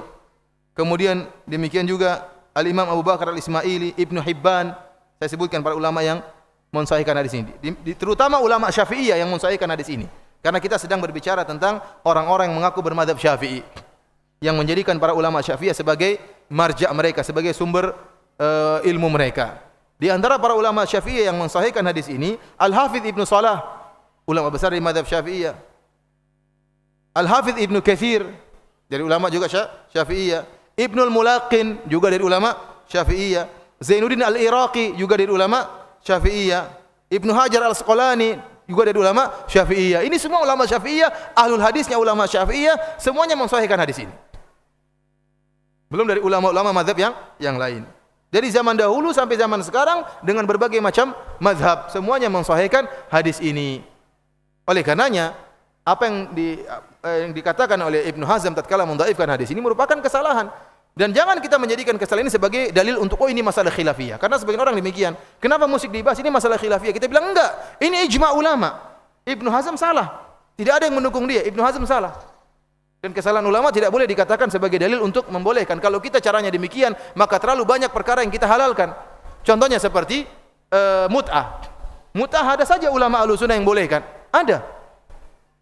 Ini satu mut'ah. Ada saja ulama. Tapi kita bilang tidak bisa. Ini kesalahan dia. Ulama semua ijma' hukumnya haram. Contohnya lagi berhubungan dengan istri lewat dubur. Ada saja ulama yang bolehkan. Nah, kalau mungkin bilang ada ulama yang bolehkan semua jadi halal, ya kita bilang nggak bisa seperti itu. Ini juga haram. Contohnya minum bir kalau birnya bukan dari anggur. Ini mazhab Hanafiyah, dari mazhab sebagian ulama Hanafiyah. Yang jadi haram katanya kalau birnya dari anggur. Tapi kalau dari selain anggur, dari korma, dari singkong, nggak apa-apa birnya. Meskipun teler, nggak apa-apa. Ya, kita bilang ini memang ada pendapat ulama demikian. Namun ini perkataan yang keliru. Maka diingkari oleh para ulama. Oleh karena tidak semua masalah khilaf kemudian kita mengatakan khilafiyah. Kapan masalah khilaf kita toleransi? Tatkala khilafnya kuat. Banyak ulama berpendapat demikian, banyak ulama berpendapat begini. Ini kita masalah khilafiyah harus lapang dada. Bahkan saya katakan manhaj Ahlussunnah dalam menghadapi masalah khilafiyah, manhaj Salafi dalam menghadapi masalah khilafiyah berlapang dada jika benar-benar khilafnya kuat. Bukan kemudian mencaci maki satunya, merendahkan satunya, menyesatkan satunya. Orang yang seperti ini bukan bermanhaj Salafi dalam hal ini. Bukan bermanhaj Ahlussunnah. Ahlussunnah punya manhaj, di antara manhajnya manhaj dalam menghadapi masalah khilafiyah yang kuat. Adapun masalah seperti ini masalah syadz, kata para ulama ini pendapat yang syadz, pendapat yang nyeleneh. Ya, kesalahan ulama. Contohnya masalah musik. Karena saya benar dapat sebagian orang mengatakan ini masalah khilafiyah. Ibnu Hazm mendhaifkan hadis tersebut. Akhirnya ya musik ada ulama yang bolehkan. Kita bilang siapa ulama yang bolehkan? Seluruh 4 mazhab mengharamkan. Dia mencari-cari pendapat ulama yang keliru. Kalau begitu caranya, terlalu banyak yang kita bolehkan nanti. Seperti saya katakan tadi, mut'ah, berhubungan istri lewat dubur, minum khamar. Yang penting bukan dari anggur, bir bintang boleh, bir anu boleh. Bir bulan, bir matahari, semuanya boleh. Seperti ini. Oleh karenanya tidak bisa dijadikan dalil seperti ini. Kita lihat perkataan Imam Syafi'i rahimahullah. Perkataan Imam Syafi'i tegas dalam masalah musik. Saya nukilkan banyak perkataan ini, di antaranya lihat halaman 57. Beliau mengatakan rahimahullah dalam kitab jilid 6 halaman 147. Beliau berkata, "Fa kullu ma lahu thamanun hakadha yuqta'u fihi idza balagha qimatuhu rubu'a dinar." Kata Imam Syafi'i rahimahullah, seluruh perkara yang dicuri kalau punya harga dan harganya telah mencapai 1/4 dinar, maka seorang dipotong tangannya. Jadi tidak semua barang dicuri kemudian dipotong tangan. Ya.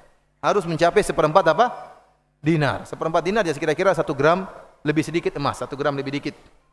1 gram emas sekarang berapa kira-kira? Berapa sekarang rupiah? 1 gram emas.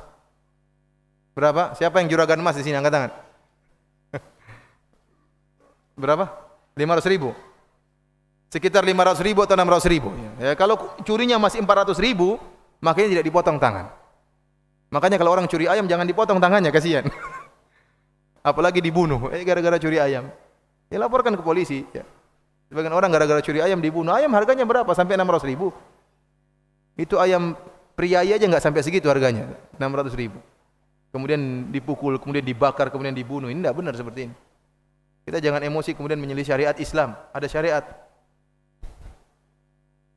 Jadi yang diboleh potong tangannya kalau harganya sampai rubu' dinar. Kemudian kata beliau, Al-Imam Syafi'i rahimahullah, mushafan kana au saifan au ghairahu. Seluruhnya, pokoknya harganya sampai 1/4 dinar, maka dipotong tangan. Apakah itu mushaf yang harganya sekian, ataukah pedang yang harganya sekian, ataukah selainnya? Kalau benda yang dicuri lebih dari 1/4 dinar, maka dipotong tangan.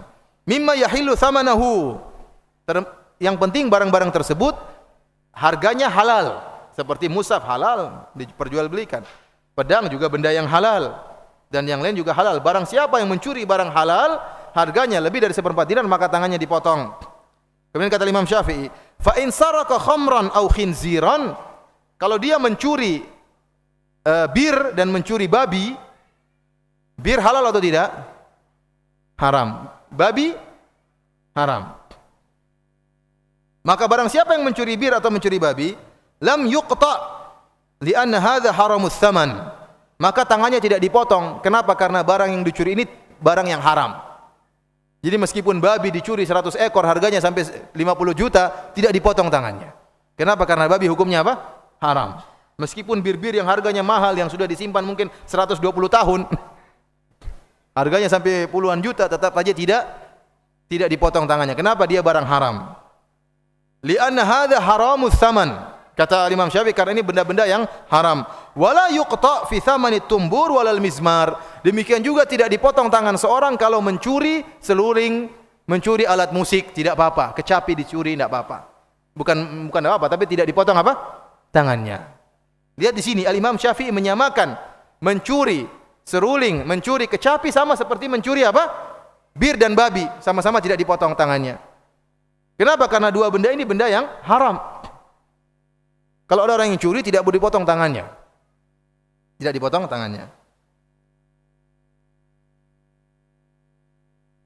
Kemudian Imam Syafi'i juga berkata dalam mengenai hukum di antara orang-orang kafir ahli jizyah, ahli zimmah, Imam Syafi'i mengatakan, walau kasara lahu tumburan atau mizmaran atau kabaran, kalau seandainya ada orang yang merusak alat musiknya, dirusakin, serulingnya dipatahin misalnya, gitarnya dipatahin, kata beliau, fala syai'a alaihi, maka dia tidak harus bayar apa-apa. Wa hakadha law kasaraha nasraniyun li muslim aw nasraniyun aw yahudiyun aw musta'manun aw kasara muslimun li wahid. In haula'i abtalat dzalika kullahu. Kata beliau demikian juga kalau ada orang Nasrani. Orang Nasrani masuk ke rumah orang muslim, dapat gitar, dia banting gitar tersebut. Dia jadikan kayu bakar misalnya. Dia ambil piano kemudian dia hancurkan. Yang masuk orang Nasrani atau orang Yahudi.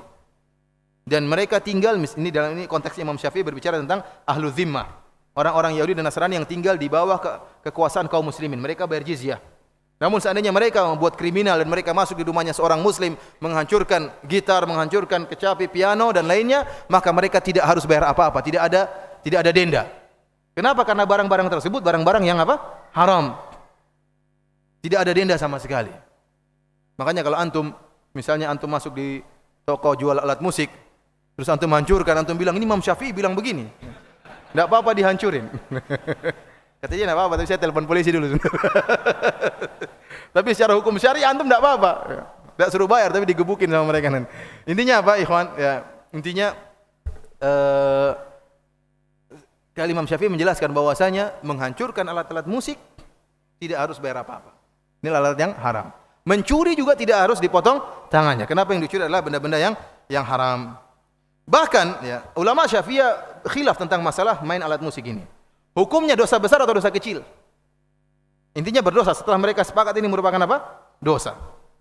Di antaranya ada yang memasukkan main musik dalam dosa besar seperti Ibnu Hajar Al-Haytami. Tanya seluruh ustadz Syafi'i, mazhab Syafi'i. Tanya seluruh ustadz Aswaja. Mereka kenal siapa Ibnu Hajar Al-Haytami yang datang setelah Imam Nawawi. Termasuk muhakkikul mazhab, orang yang paling top. Dia menulis kitab Az-Zawajir an Iqtirafil Kabair, peringatan keras terhadap melakukan dosa-dosa besar. Dia menyebutkan di antara dosa-dosa besar adalah alat musik. Dia masukkan dalam dosa-dosa besar adalah alat-alat musik. Kemudian beliau berkata juga, wa qad ulima min ghairi syakkin anna Syafi'i radhiyallahu anhu harrama sa'ira anwa'iz zamar. Dan telah diketahui dari Imam Syafi'i radhiyallahu anhu tanpa ada keraguan sama sekali bahwasanya Imam Syafi'i mengharamkan segala bentuk alat musik. Alat musik semuanya haram. Yang halal cuma apa? Rebana, duf.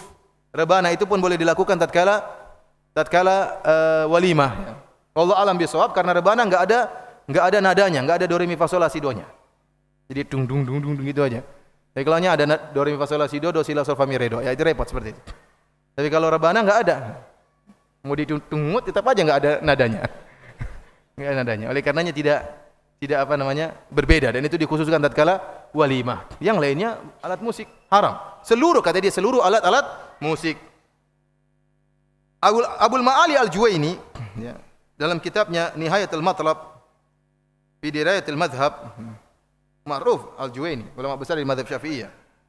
Dia mengatakan wal bidayatu fi hadzal fan bi tahrimil ma'azif wal autar. Mengharamkan seluruh alat musik dan seluruh alat-alat ada senarnya. Seluruh alat-alat musik dan seluruh yang ada senar-senarnya, mau gitar, mau kecapi, mau biola, semuanya haram. Wa kulluha haram, seluruhnya haram. Wa hiya dzara'i' ila kaba'iri dzunub, dan perkara-perkara ini mengantarkan kepada dosa besar. Ini saya bilang tadi ada beda. Abul Ma'ali Al-Juwaini menganggap ini dosa kecil yang bisa mengantarkan kepada apa? Kepada dosa besar. Al-Ghazali, apa beliau berkata dalam kitabnya Al-Wasit? Beliau berkata, "Al-ma'azif wal autar haramun li'annaha tushawwiqu ila syurbi." Bahwasanya alat-alat musik dan senar-senar semuanya haram dan mengantarkan orang untuk rindu kepada minum khamar. Ini karena sangat dekat antara musik dengan apa? Dengan khamar. Wa huwa syi'arus syurb, dan musik adalah syiarnya para peminum khamar. Faharumat tashabbuhu bihim. Lihat, ilahnya disebutkan, maka tidak boleh seorang bertasyabuh dengan para peminum khamar yang suka main musik. Jadi orang yang main musik bertasyabuh dengan dua kelompok. Pertama, bertasyabuh dengan orang-orang Nasrani yang beribadah dengan alat musik. Kalau dia jadikan alat musik sebagai ibadah, maka bertasyabuh dengan orang-orang apa? Nasrani. Kalau dia menjadikan alat musik sebagai alat teler, maka dia bertasyabuh dengan para peminum bir. Pilih mana, terserah bertasyabuhnya.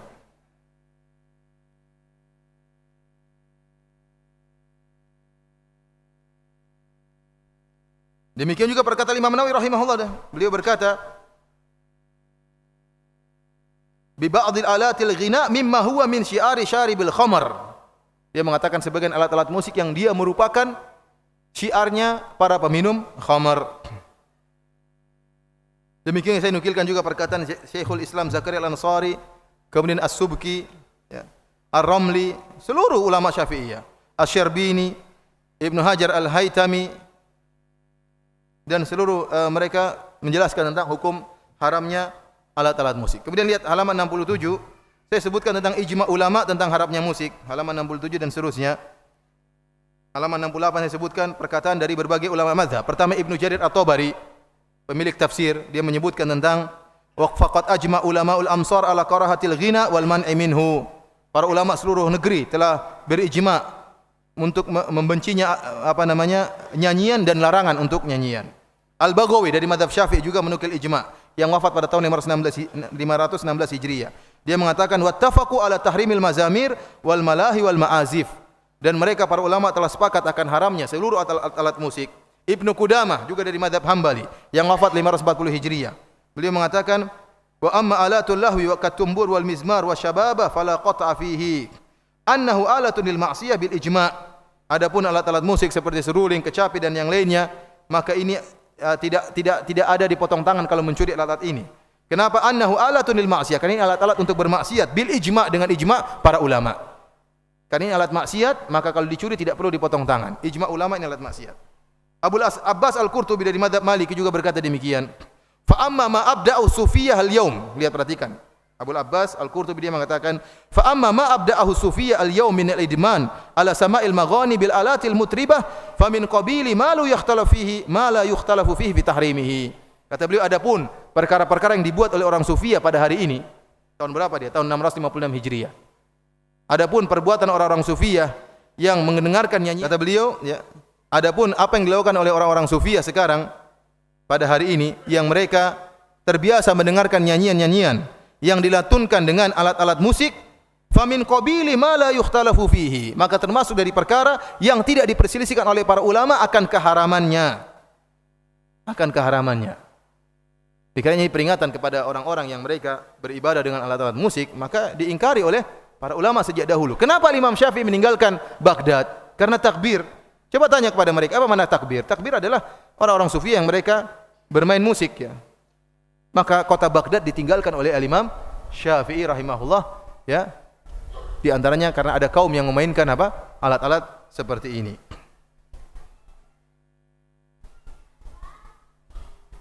Saya sebutkan Imam Nawawi, Ibnu Taimiyah, Ibnu Hajar Al-Haytami, Ibnu Rajab, ya. Semuanya sepakat akan haramnya musik. Para hadirin rahmati Allah Subhanahu wa taala, memang berat, ya. meninggalkan musik ya. Terutama orang-orang yang sudah musiknya sudah jadi darah daging atau terlahirkan sudah pakai musik ya. Artinya sudah dari awal sudah dengar musik, sejak kecil orang tuanya sudah dengerin musik. Gimana? Sudah mendarah daging. Ya, untuk meninggalkan musik bukan perkara yang mudah, namun perlu perjuangan. Namun jika dia bertekad maka dia akan bisa meninggalkan ya. Dia akan bisa meninggalkan. Sampai-sampai ada seorang sahabat saya yang benar-benar jago main musik. Dia bilang, "Ustaz, semua musik haram tidak apa-apa, Ustaz. Tapi satu, Ustaz, kalau bisa ada dalilnya, Ustaz." Boleh. Dia pemain piano. Yang piano jangan, Ustaz. Apa enggak ada dalilnya, Ustaz, yang menghalalkan piano? Coba dari kanan, dari kiri, dari bawah, dari mungkin ada yang menghalalkan. Yang lain tidak apa-apa haram, yang ini jangan katanya. Artinya saking beratnya apa? Meninggalkan apa? Alat musik. Apalagi kita kalau pergi ke jalan-jalan ya. Saya alhamdulillah kalau pergi kemana-mana, kalau musiknya musik lagu-lagu baru, insya Allah enggak terlalu terpengaruh. Tapi kalau lagu-lagu nostalgia ini repot. Kadang disebutkan satu nada, dua nada, langsung merojaahnya keluar semua. Nah, repot seperti ini, beserta dengan kunci-kuncinya, beserta dengan subhanallah, auzubillahi minasyaitonirrajim. Merojaah Quran setengah mati, diulang-ulang enggak keluar-keluar, musik baru cekleng langsung keluar semuanya. Vokalisnya, semuanya. Syaitan memang apa? Benar-benar melalaikan orang. Ya, lagu-lagu nostalgia ini yang repot ya. Namun seorang berusaha bertakwa kepada Allah Subhanahu wa taala, ya. Ya kita kemarin Ustaz, artinya banyak juga teman-teman yang dulu bekas pemusik ya. Sebenarnya kadang-kadang setan datang dalam mimpi kita. Kita sudah enggak pernah dengar musik. Tahu-tahu setan datang, kita main musik dalam tidur apa main? Main musik. Bahkan dalam tidur setan tidak berhenti untuk apa? Menggoda. Ya, oleh karenanya memang berat meninggalkan musik, tapi seorang berjuang meninggalkan suatu karena Allah Subhanahu wa taala. Demikianlah para hadirin rahmatillah subhanahu wa taala. Besok insyaallah kita lanjutkan lagi ya. Pada poin-poin berikutnya kita ada sekitar 16 poin.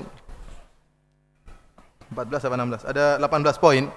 Insyaallah kita mudah-mudahan dalam 2 hari ke depan bisa kita selesaikan paling tidak mu'dhamnya atau apa mayoritas dari apa yang poin-poin yang disebutkan bisa kita selesaikan. Kalau ada yang bertanya saya persilahkan. Pertanyaan, Ustaz, apakah tidak menyelesaikan sunnah perkataan kepada sahabat Ali karramallahu wajhahu, semoga Allah apa namanya memuliakan wajah Ali radhiyallahu anhu?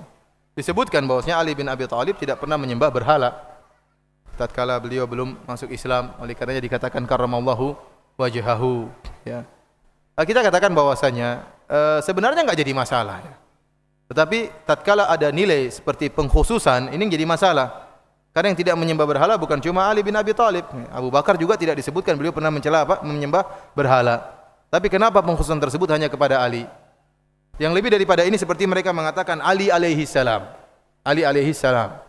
Demikian juga para imam-imam mereka, orang-orang Syiah Rafidhah, mereka menyebutkan imam mereka seperti Ja'far As-Shadiq alaihi salam ya. Kemudian Ali alaihi salam, Al-Hasan dan Husain alaihi salam. Kita bilang secara bahasa enggak jadi masalah, akan tapi tatkala penyebutan alaihi salam ini seakan-akan syiar seakan-akan mereka seperti kedudukannya seperti para anbiya, maka ini tidak boleh. Karena kita tahu secara syiar alaihi salam dikhususkan kepada para nabi, ya atau tidak? Kalau secara bahasa boleh. Bilang Firanda alaihi salam secara bahasa boleh. Bukankah antum mengatakan alaikassalam, waalaikumsalam, assalamualaikum? Antum bilang sama anak assalamualaikum ya Ustaz. Kan maknanya assalamualaikum. Kalau saya bilang Firanda alaihi salam secara bahasa enggak jadi masalah, tetapi syiar jadi masalah. Jangan orang mengatakan ini secara bahasa kenapa dilarang? Ya kalau gitu pasang Firanda alaihi salam, boleh enggak? Bingung juga mereka kalau. Akhirnya mereka ingin mengkhususkan Ali dan imam-imam mereka dengan alaihi salam. Kita bilang pengkhususan tersebut bermasalah. Ya, karena syiar sudah disepakati atau menjadi etika kaum muslimin bahwasanya alaihi salam dikhususkan kepada para anbiya. Demikian juga karramallahu wajhahu secara bahasa enggak jadi masalah. Ya. Namun kenapa dikhususkan? Kalau secara bahasa kita boleh mengatakan kepada siapa saja. Kepada ustaz siapa yang bilang karramallahu wajhahu, semoga Allah muliakan, kepada diri antum juga semoga Allah muliakan wajahmu. Boleh-boleh saja. Yang jadi masalah bukan secara bahasa tetapi secara syiar. Syiar ini yang jadi masalah. Ustaz, mana yang didahulukan, nikah atau kerja? Mengingat umur anak sudah 30 tahun. Mana yang didahulukan, nikah atau kerja? Saya kira nikah atau menuntut ilmu, ternyata nikah atau kerja. Mengingat umur anak sudah 30 tahun, sedangkan anak masih belum punya apa-apa. Modal biaya untuk menikah belum punya. Allah musta'an ya. Ini apa namanya? Nanti ketemu saya deh. Menikah gimana nggak punya modal? Harus punya modal. Nggak punya modal siapa yang mau akhwat sama ente nggak punya modal? Ya kecuali ada akhwat yang mau, ente harus jujur. Saya belum punya kerjaan. Kalau mau nikah ya nah, tapi ya kalau ada yang mau nggak jadi masalah, nggak ada yang larang. Siapa tahu istrinya orang kaya, ya istrinya malah mau kasih modal, ya alhamdulillah. Ya. Tapi kalau tidak punya modal kemudian berharap nikah, ya kalau ditolak ya salah sendiri ya, salah sendiri. Rasulullah SAW mengatakan, ya ma'syarasy syabab man istata'a minkumul ba'a falyatazawwaj.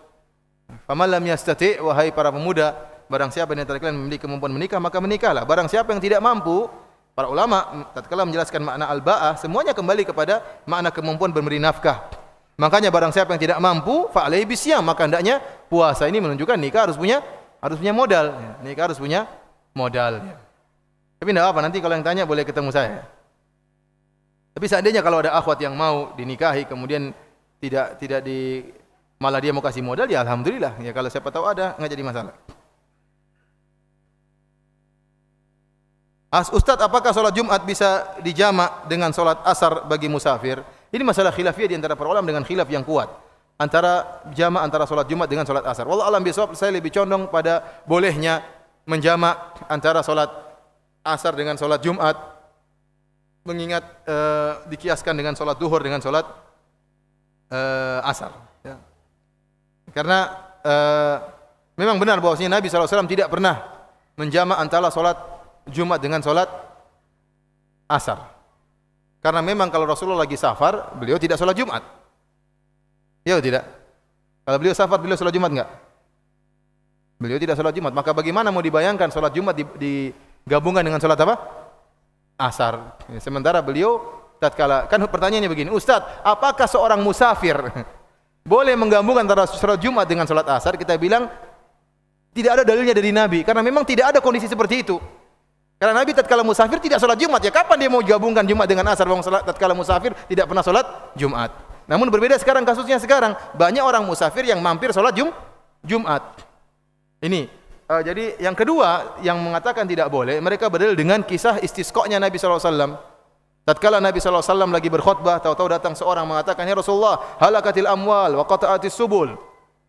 Ya Rasulullah, sungguh hewan-hewan telah binasa, jalan-jalan telah terputus ya Rasulullah. Ud'ullah an yughithana.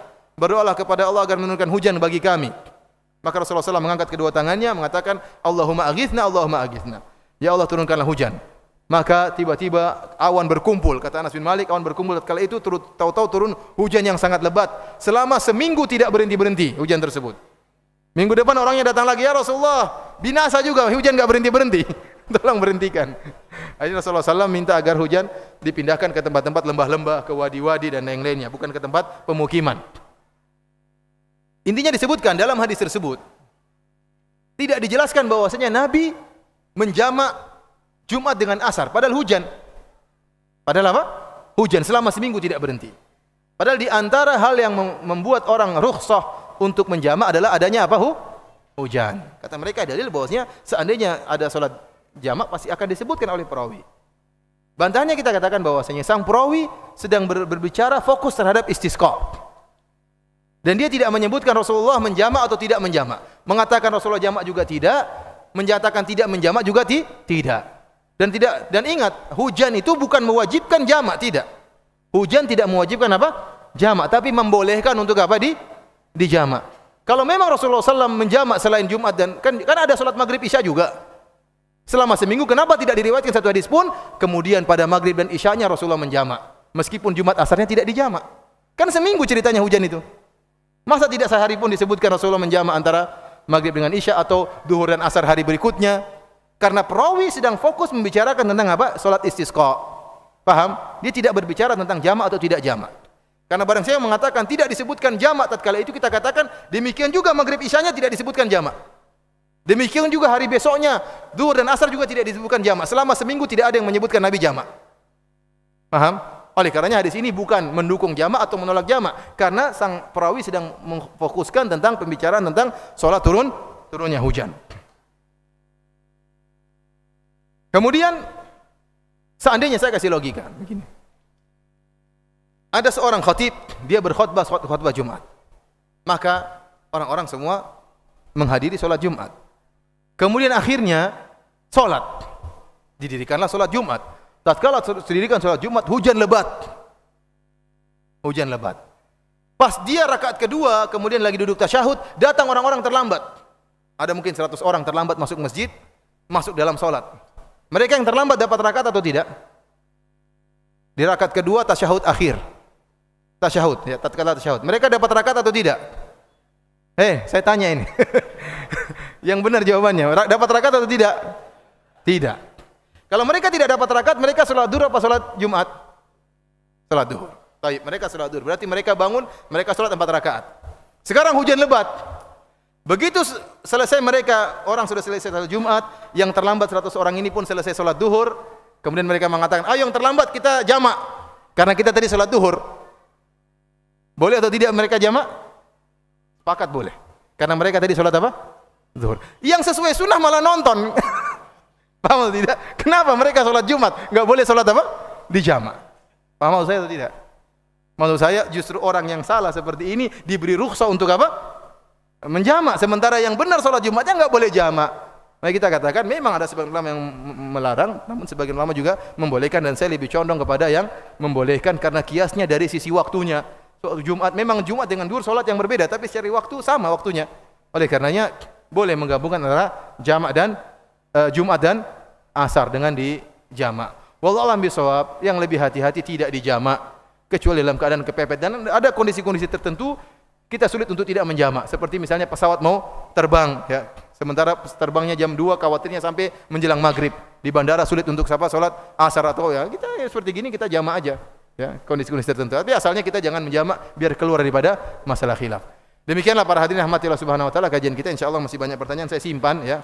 Mudah-mudahan enggak hilang pertanyaannya. Insyaallah kita kalau ada sempat kita jawab pada pertemuan berikutnya. Wabillahi taufik. Assalamualaikum warahmatullahi wabarakatuh.